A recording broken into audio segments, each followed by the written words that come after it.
সোমবার থেকে শুরু হচ্ছে সংসদের শীতকালীন অধিবেশন। তার আগে রবিবার সকালে সর্বদলীয় বৈঠক ডাকা হয়। ওই বৈঠকে আদানি গোষ্ঠীর বিষয়ে বিস্তারিত আলোচনার দাবি জানিয়েছে কংগ্রেস।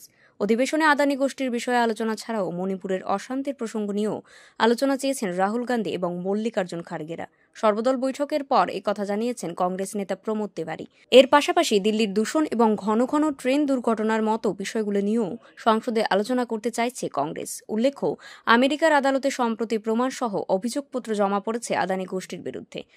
ঘুষ দেওয়ার অভিযোগে গৌতম আদানি এবং তার ভাইপো সাগরের বিরুদ্ধে গ্রেফতারি পরোয়ানা জারির খবরও প্রকাশিত হয়েছে আমেরিকার বিভিন্ন সংবাদ মাধ্যমে।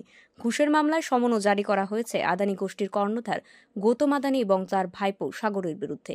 নিউ ইয়র্কের আদালতের মাধ্যমে পাঠানো ওই সমনে বলা হয়েছে, আমেরিকার শেয়ার বাজার নিয়ন্ত্রক সিকিউরিটিজ অ্যান্ড এক্সচেঞ্জ কমিশনের আনা ঘুষের অভিযোগের জবাব 21 দিনের মধ্যে শেয়ার বাজার নিয়ন্ত্রককে পাঠাতে হবে। গত 21শে নভেম্বর আহমেদাবাদে দুজনের বাড়িতে পাঠানো হয়েছে ওই সমন। আদানি গোষ্ঠী এবং সংস্থার কর্ণধারের নাম ঘুষকাণ্ডে জড়িয়ে পড়তেই শোরগোল পড়ে গিয়েছে। প্রধানমন্ত্রী নরেন্দ্র মোদীর ঘনিষ্ঠ শিল্পপতি এবং তার সহযোগীদের ভবিষ্যৎ নিয়েও একাধিক জল্পনা তৈরি হয়েছে। এই আবহে আদানি প্রসঙ্গ নিয়ে কেন্দ্রকে আরও চাপে রাখার কৌশল নিচ্ছে বিরোধী শিবির। কংগ্রেসের রাজ্যসভার সাংসদ প্রমোদ তিওয়ারির বক্তব্য, এই বিষয়টির সঙ্গে দেশের অর্থনীতি জড়িত এবং এটি একটি গভীর উদ্বেগের বিষয়। প্রসঙ্গত উল্লেখ্য, সোমবার থেকে শুরু হচ্ছে সংসদের শীতকালীন অধিবেশন। চলবে আগামী 20 ডিসেম্বর পর্যন্ত। তার আগে রবিবার সংসদের সর্বদলীয় বৈঠক হয়। কংগ্রেসের জয়রাম রমেশ, বিজেপির জেপি নাড্ডা সহ অন্যান্য দলের নেতারাও উপস্থিত ছিলেন।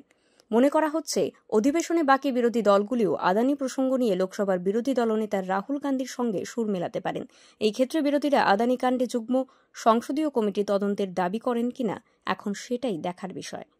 Bureau report, RE news.